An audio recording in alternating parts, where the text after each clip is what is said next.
Like a lot of PC gamers, I've gotten a bit spoiled spending single-digit dollars for games on Steam for all these years. I managed to snag Deus Ex Invisible War for 40 cents, which I'm pretty sure is what video games cost during the Great Depression. I mean, I never played it, but still, the value. It's with that exposure to cheapo gaming in mind that I say Vampire Survivors is one of the best deals you can get on PC.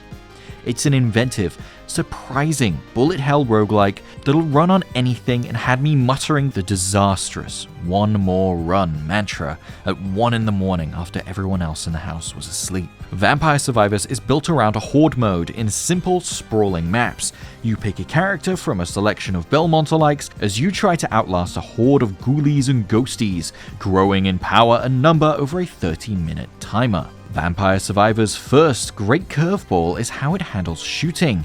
Each weapon is mechanically unique, with different AoEs, fire rates, and damage profiles. Instead of directly targeting enemies, the weapons have a timed firing pattern influenced by you and your enemy's positioning. With 6 weapons maximally upgraded and at least a few of them evolved through item combos, your character just lets out a constant torrent of projectiles, pushing back an endless wave of foes. It practically plays itself after a point, but that's part of the fun.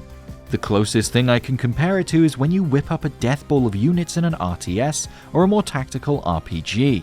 That does risk getting boring, and the handful of times I've lucked into an easy early game that transitions into a steamroll late game have been when Vampire Survivors has dragged.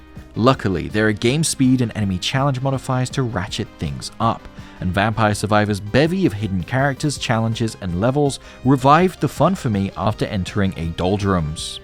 It reminds me of the Great Iceberg of Binding of Isaac's sequential final levels, or the mind-blowing secret levels and bosses in Ultra Kill and Cruelty Squad. Vampire Survivors' secrets help it feel generous and surprising.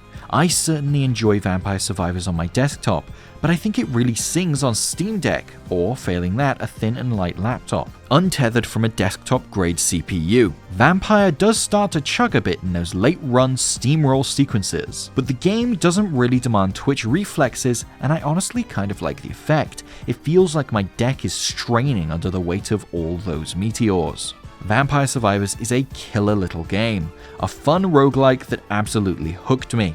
A guy who's pretty fatigued with the genre at this point. It'll also kill your free time, not your wallet. With its current $4 sale until November 1st, you've got your pick of either this fantastic indie game or one of the 3 cheapest beers on tap at my old job.